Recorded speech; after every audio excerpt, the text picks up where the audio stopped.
cœurs vers lui. Nous élevons nos cœurs vers lui. Nous élevons nos cœurs, nous élevons nos cœurs, nous élevons nos cœurs vers lui. Nous élevons nos vies vers lui. Nous élevons nos vies vers lui. Nous élevons nos vies. Nous élevons nos vies. Nous élevons nos vies vers lui. Amis auditeurs et auditrices, chers frères et sœurs, chers bien-aimés, c'est une grâce, c'est le premier dimanche après le déconfinement où nous continuons nos cultes en distanciel. Il y a encore des morts dans notre très cher pays de France suite à cette crise sanitaire relative au Covid-19.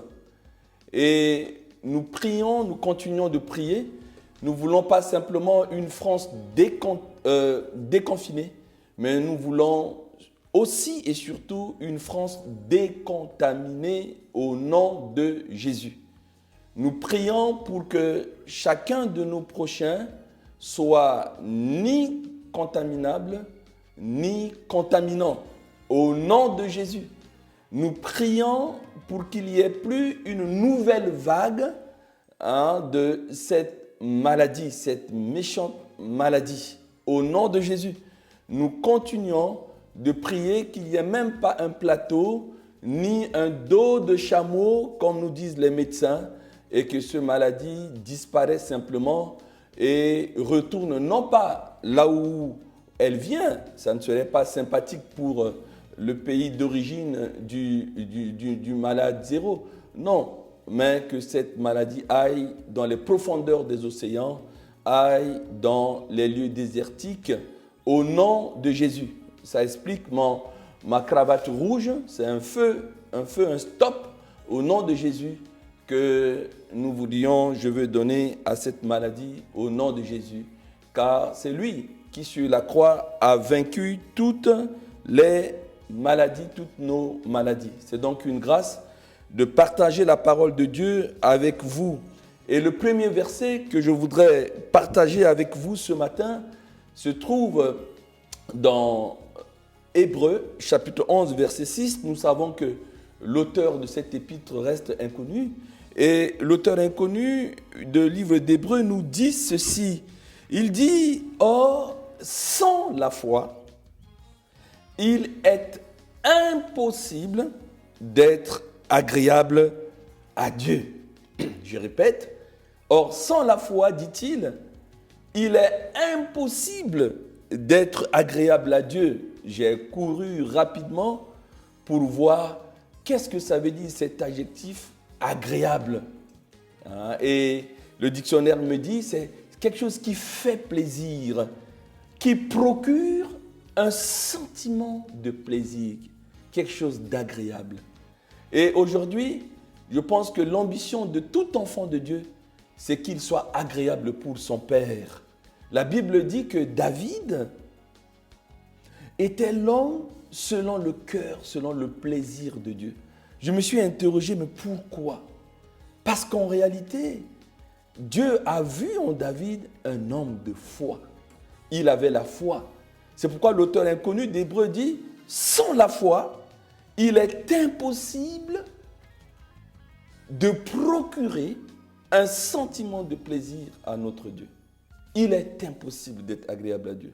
Souvenons-nous, lorsque Goliath sortait devant le peuple d'Israël et les narguait, insultait l'Éternel. Et tout le monde fuyait devant lui.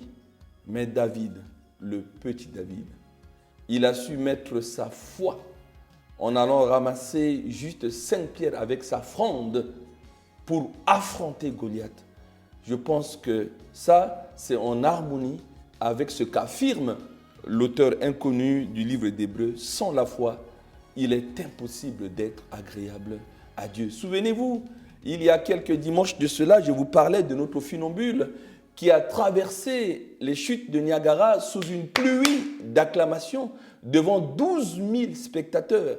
Il traversait avec une brouette, il traversait avec les chaises, il posait la question à ces 12 000 spectateurs.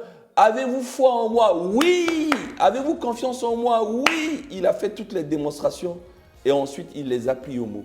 Il a dit, puisque vous déclarez que vous avez foi en moi, pouvez-vous l'exercer en acceptant qu'un d'entre vous vienne monter sur mon dos et que je puisse traverser les chutes de Niagara avec lui. Et là, silence. Et il a trouvé qu'il était triste parce qu'il a vu que les gens l'acclamaient des lèvres, il l'acclamait des mains, mais qu'en réalité, personne n'avait foi en lui. C'est pourquoi il disait que la foi n'a rien de déclaratif. Il nous faut exercer la foi. Il nous faut la pratiquer. Et lorsque la Bible dit, et c'est Paul qui, lui, dans le livre de Corinthiens, chapitre 5, verset 7, de Corinthiens 5, 7, il dit « Car nous marchons par la foi et non par la vue ». Ce qui est important dans ce verset, c'est le verbe « marcher ». Parce que marcher n'est pas automatique. Personne n'a jamais vu un bébé qui est né et qui, dès la naissance, s'est mis à marcher. Non, il y a tout un processus, tout un apprentissage pour apprendre à marcher. D'abord s'asseoir, et même si on ne s'assoit pas, il y a d'autres enfants qui directement vont commencer à faire leurs premiers petits pas après quelques mois, sous des acclamations encourageantes des parents. Il va tâtonner, il va tomber. Il y a plein d'instruments qu'on peut acheter aussi pour aider, faciliter des supports, n'est-ce pas? Des supports pour amener l'enfant à marcher, des supports, quelque chose sur lequel il va s'appuyer pour poser un premier pas, un deuxième pas. C'est pourquoi nous revenons encore aujourd'hui pour donner cet enseignement pour que nous puissions marcher par la foi. Vous aurez compris que le thème d'aujourd'hui, c'est le support de notre foi. Sur quoi notre foi, cette force opérationnelle invisible, doit pouvoir s'appuyer. La foi avec petit f, parce que la foi avec grand F, c'est le fait qu'un homme ou une femme accepte Jésus comme son sauveur, comme son Seigneur, pour qu'il soit sauvé. On est sauvé par grâce, par le moyen de la foi. Ça, c'est la foi avec grand F, la foi qui sauve, la foi qui assure notre salut. Mais dans la vie de tous les jours, nous avons besoin de cette foi confiance en Dieu. Nous avons besoin d'expérimenter cela, d'être agréable à Dieu. Cette foi confiance, cette force opérationnelle invisible doit s'appuyer sur quelque chose, sur un support. Un support, c'est ce sur quoi on s'appuie pour pouvoir avancer. Et je voudrais vous dire, amis auditeurs et auditrices, ce matin, que le premier support de la foi, il n'y en a pas deux, il n'y en a pas trois. Le seul support, le grand support, avec grand S de la foi, sur lequel la foi doit s'appuyer pour pouvoir être exercée, c'est ni plus ni moins la parole de Dieu. Je dis bien la parole de Dieu. Je ne dis pas la parole d'un homme. Parce qu'un homme peut vous donner sa parole et ne pas la tenir. Un homme, quelle que soit sa catégorie socio-professionnelle, il peut être un président, il peut être un maire, il peut être un élu. Il va te dire, voilà, je te donne l'accord, tu vas te réjouir et ce n'est pas suivi de fait. On a vu des grands hommes qui sont allés dans des entreprises et on dit, votre entreprise ne va pas se fermer. Et quelques mois après, ça s'est fermé. Et comme cela, on a été habitué aux paroles des hommes.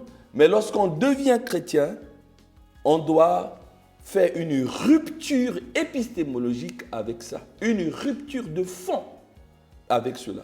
Parce que Dieu, lui, sa parole, qui est le support de notre foi, n'est pas la parole d'un homme. Lui, il est clair. Il dit, quand je parle, je veille sur ma parole pour l'exécuter. ce que ne font pas les hommes. Donc, lorsque Dieu donne une parole et que je mets ma foi, je mets ma confiance sur cette parole, je ne peux voir que le résultat positif. Ce matin, je vais juste partager 2 textes avec vous où le Christ a donné sa parole et sur ces 2 exemples, le premier exemple, la personne a mis sa foi sur cette parole, on verra le résultat. Et le deuxième exemple, les 2 personnes, parce qu'il s'agit des 2 sœurs, n'ont pas mis la foi sur la parole de Christ. Et donc, du coup, leur foi ne pouvait reposer sur aucun support. Et elles en ont fait les frais.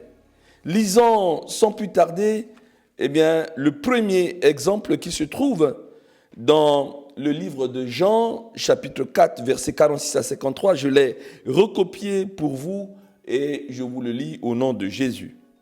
Jésus retourna donc à Cana en Galilée où il avait changé l'eau en vin.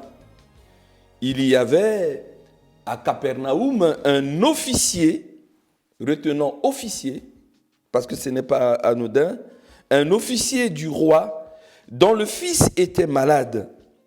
Ayant appris que Jésus était venu de Judée en Galilée, il alla vers lui et le pria de descendre et de guérir son fils qui était près de mourir.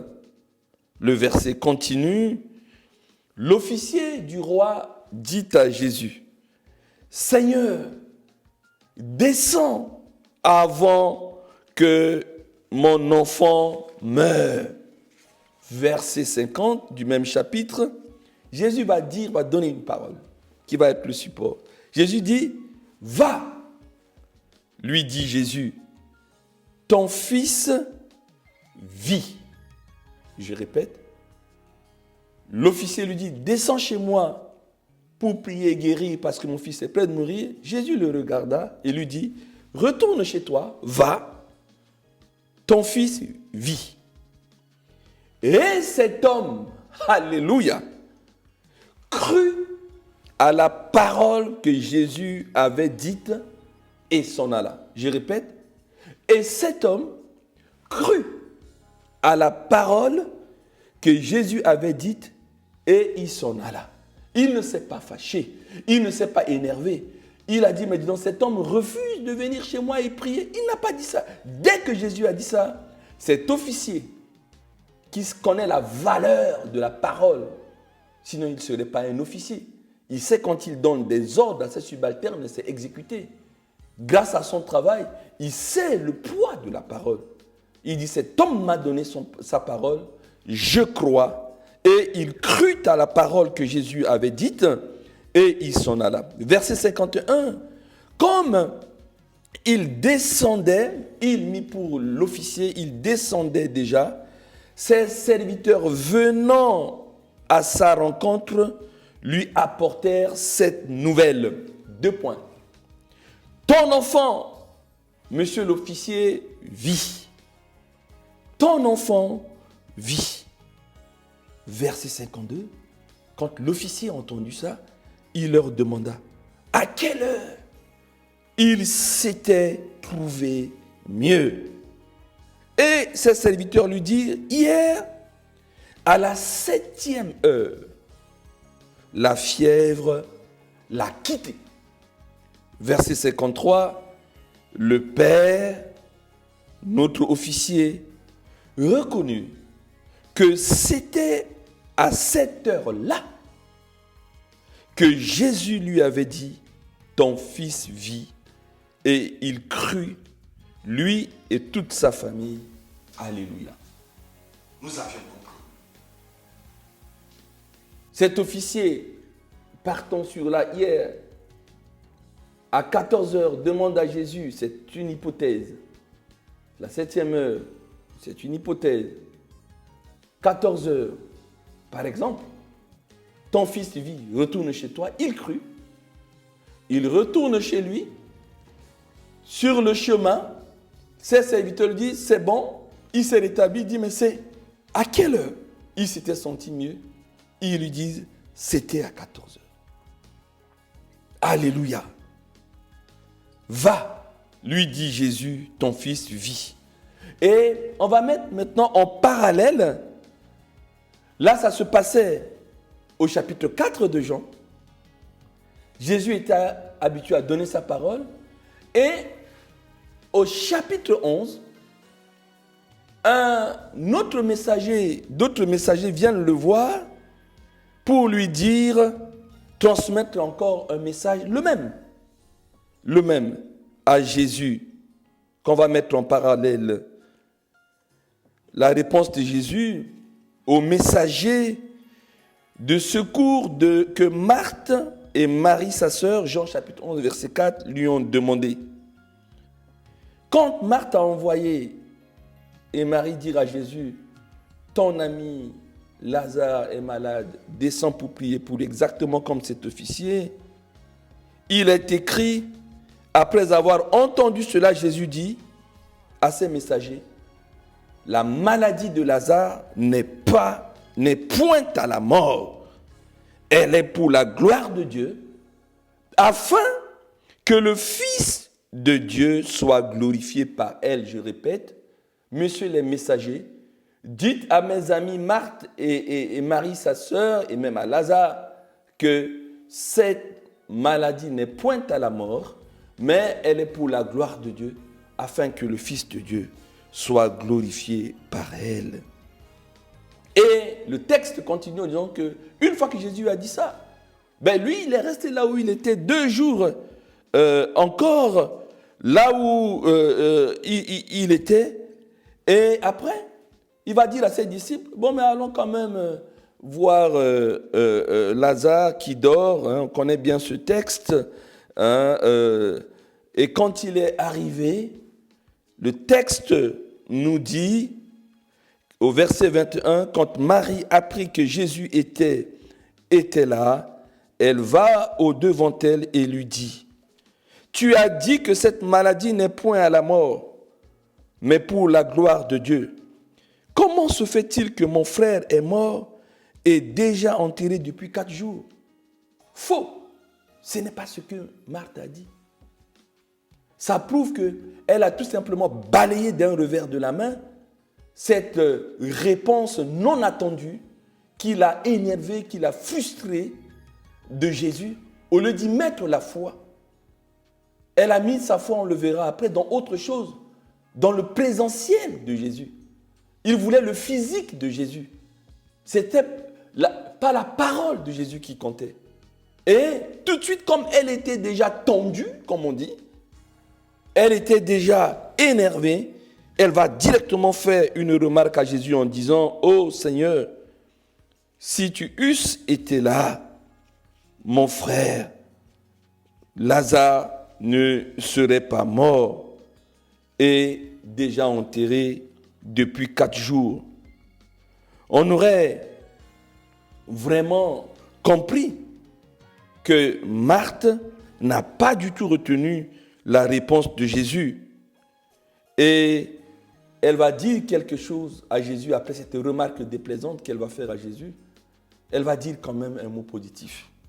Elle dit, mais elle finit sur ce ton positif en disant, mais maintenant même, je sais que tout ce que tu demanderas à Dieu, il te l'accordera.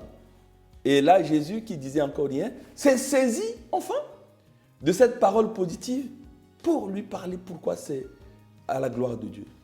Il va lui dire, tu as dit que maintenant même tout ce que je demanderai à Dieu, il le fera. Ok, mais il va lui dire quelque chose. Marthe, ton frère ressuscitera. Puisqu'il a dit maintenant même. Mais malgré qu'il a dit ça, puisqu'elle a dit maintenant même, Marthe va encore rater cette occasion et elle va quitter son maintenant même pour parler de la fin du monde. Il dit, oui, mais je sais qu'à la fin du monde, il y aura la résurrection. Et ça a attristé Jésus.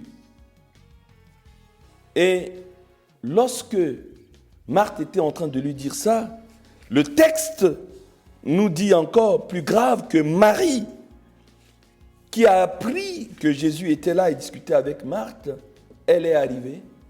Et au lieu que Marie dise « Ah, mais Seigneur, tu avais dit ça, que cette maladie n'est point à la mort. » Mais elle a répété, comme pour percer le cœur de Jésus. Elle a répété à Jésus la même chose que Marc. Et là, Jésus a été attristé. Et au verset 35, il a dit, Jésus s'est mis à pleurer. Bien sûr que ceux qui étaient là disaient, voyez comment il aimait Marthe et Marie et Lazare. C'est vrai. Mais moi, j'ai reçu la révélation à vous partager ce matin. Je ne l'ai jamais reçu comme cela. Lorsque Jésus a pleuré à ce moment-là, il a pleuré pour la seule raison que Marthe et Marie n'ont pas considéré sa parole comme un support, comme cet officier. Ça me fait penser à notre funambule. Il constatait que les gens n'avaient pas foi en lui. Et c'était son collaborateur qui était monté sur son dos pour pouvoir traverser la chute de Niagara. Et Jésus s'est mis à pleurer. Certes, il a dû se souvenir de cet officier qui ne connaissait ni d'Adam ni d'Ève. Mais Marthe, Marie et Lazare furent ses amis. Ils n'ont pas eu confiance à sa parole. Ils n'ont pas pris sa parole comme un support. Elles n'ont pas pris sa parole comme un support. C'est ce que j'ai reçu.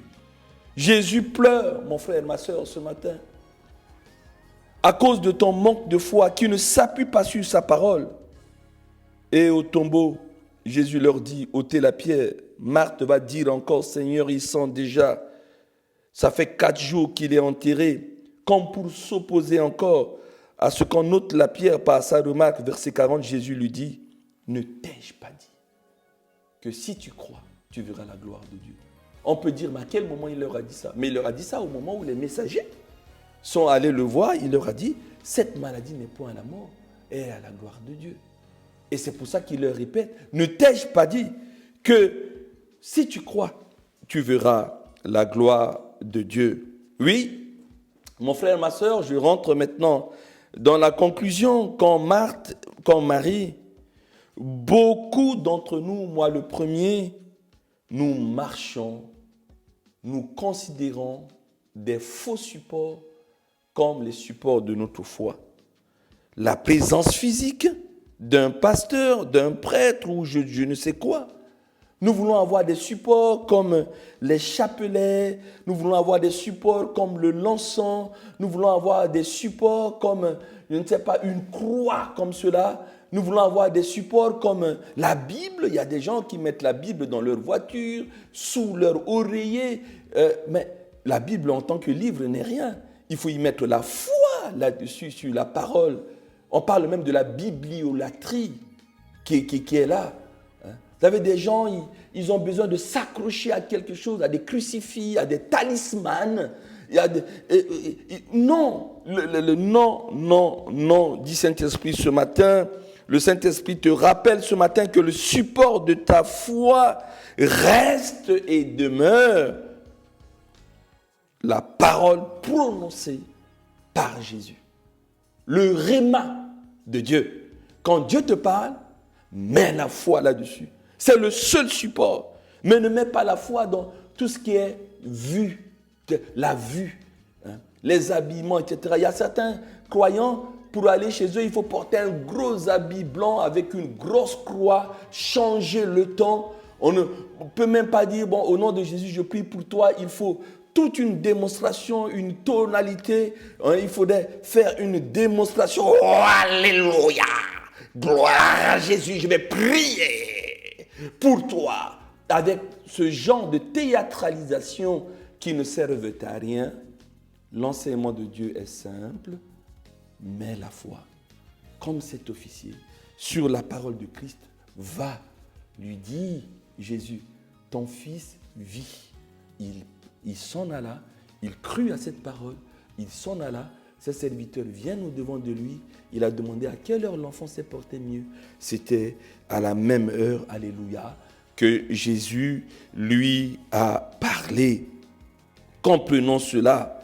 Oui, je finis parce que la Bible fourmille de ces exemples.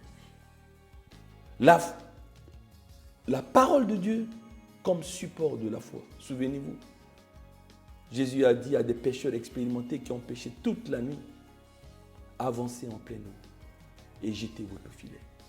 Ces pécheurs l'ont regardé. Ils ont dit, nous avons de l'expérience, nous avons péché toute la nuit. Mais sur ta parole, nous jetterons notre filet.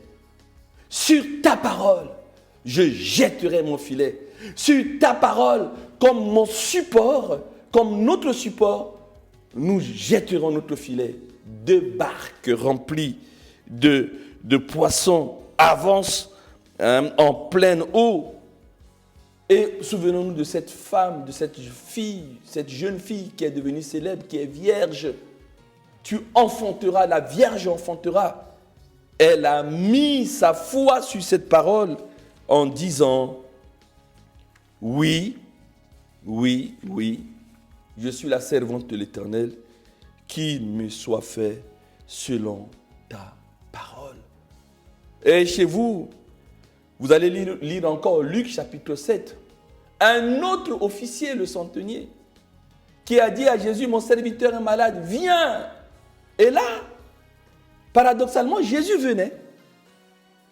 Mais ce serviteur a envoyé une deuxième fois encore des messagers pour dire, Jésus ne vient pas, parce que ma maison est sale, n'est pas hygiénique. Mais de là où tu es, dis simplement une parole, et mon serviteur sera guéri. Jésus a dit, cet homme a une très grande foi. La foi de ce deuxième officier a étonné Jésus. Dis simplement un mot quand tu pries. Seigneur, envoie ta parole nous guérit. Seigneur, dis-moi un mot sur lequel, une parole sur laquelle je peux m'appuyer, je peux y mettre ma foi. Romains chapitre 10, verset 17. Or, la foi vient de ce qu'on entend, et ce qu'on entend vient de la parole de Dieu. Alléluia.